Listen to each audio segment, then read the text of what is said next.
El que nace aquí está condenado a fútbol perpetuo. El fútbol es la pasión nacional.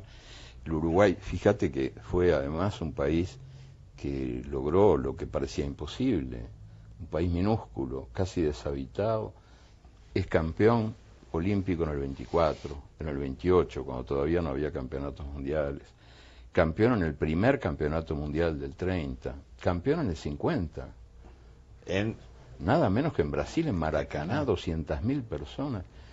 Nunca hubo tanta gente en un estadio. Iba perdiendo 1-0, termina ganando 2-1. En esos 4 campeonatos, que en realidad los 2 primeros también eran mundiales, era el equivalente, están homologados por la FIFA, o sea, 4 campeonatos, Uruguay no perdió ningún encuentro. Después vino el tobogán, nos fuimos abajo. Y la gente cree que ese es un milagro. Dice, el milagro uruguayo. No, milagro nada. Milagro en parte, sí, puede haber sido, yo no sé si de Dios o del diablo. Pero sobre todo fue obra de un Estado con energía creadora. O sea, era la época en que Uruguay estaba a la vanguardia en todo, principios del siglo XX. Teníamos ley de trabajo de 8 horas antes que Estados Unidos, ley de divorcio 60 años antes que España, voto de la mujer antes que Francia, separación de la Iglesia del Estado, y sobre todo un programa de educación laica y obligatoria y gratuita que educó al país sin divorciar la cabeza del cuerpo. O sea, era educación entendida como una enseñanza del arte de sumar, restar, escribir y leer, pero también de amar al cuerpo, de quererlo, de sentirlo. Y se llenó el país de canchas de fútbol y de centros deportivos. Todo el país estaba lleno de eso desde principios del siglo XX. Y fue un semillero de los atletas que hicieron posible esos llamados milagros, ¿no? Entonces es un país que tiene antecedentes estupendos que son motivo de orgullo, fuente de energía, pero también muy peligrosos, porque a veces la nostalgia es enemiga de la esperanza. Si uno vive evocando ese tiempo pasado y repitiendo que todo tiempo pasado fue mejor, termina sin construir otro tiempo diferente, ¿no? Porque se apoya en lo que fue y ahí se queda uno dormido.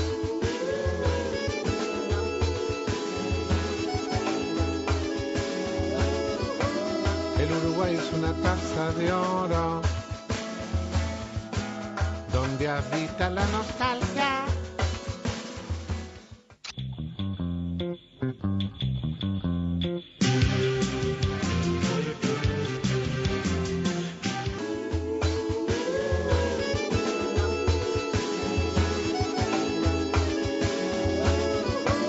El Uruguay es una taza de oro donde habita la nostalgia, donde se cuentan historias cortadito de por medio en la esquina de algún bar. Y no solo porque el Mundial se disputó en Sudáfrica, pues en los últimos años se ve un fuerte acento de la práctica del fútbol en todo el continente africano. Sí, sí, hay que tener en cuenta la historia, no solo la historia de la esclavitud, ¿verdad? Esos millones y millones de negros y negras que fueron transportados como cosas rumbo a las plantaciones de América, que fueron la mano de obra más explotada, más despiadadamente explotada del sistema colonial, cuando Europa resucitó en tierras de América la esclavitud hereditaria, la esclavitud grecorromana hereditaria. Pero no solo de aquellos tiempos, sino de tiempos más recientes, que la gente ha olvidado, pero bueno, en 1885, que en términos históricos es hace un ratito nomás, Europa repartió el África como si fuera una pizza. La cortaron en pedazos y dijeron, bueno, esto para vos, esto para mí. El más afortunado fue el rey de Bélgica, que recibió el Congo, que era más grande. El Congo solo era más grande que toda Europa, lo recibió como propiedad privada. Y entonces, bueno, África viene, es una tierra explotada, despreciada, y por primera vez se celebra un mundial allí, y me parece que es un acontecimiento muy importante y muy bueno en la lucha contra el racismo, que es una lucha de nunca acabar. La verdad es que la presencia negra en los campos de fútbol es ahora ineludible, porque hasta los países europeos que parecen blanquísimos tienen selecciones negras o con una... jugadores. Alemania, por ejemplo. Bueno, ahora Alemania era la que menos tenía, pero ahora por lo menos ya alguna operación. Holanda, Francia, pero Inglaterra. Francia son casi todos negros, cosa que después no se reproduce en la vida pública, digamos. Los negros en Francia pueden ser nietos de Juana de Arco mientras dura el Mundial, pero después vuelven a ese lugar, ¿no? No te creas que no hay negros en posiciones importantes, ni en el campo político, cultural, empresarial en Francia, ni en ninguno de los países europeos que usan a los negros en sus elecciones.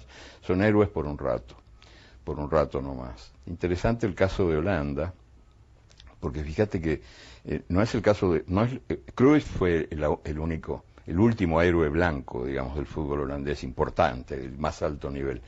Pero después los mejores han sido siempre negros, que son en realidad nietos de los esclavos de Surinam, o sea, de los esclavos de las plantaciones holandesas en Surinam, que protagonizaron una de las historias más bellas de la libertad en América, porque los refugios de los esclavos que huían de las plantaciones, cuando los atrapaban, por cierto que les cortaban los tendones, las orejas, castigos terribles, pero los que lograban sobrevivir fundaban reinos independientes, reinos de libertad, en lo más profundo de la selva, en la Guayana holandesa, en Surinam.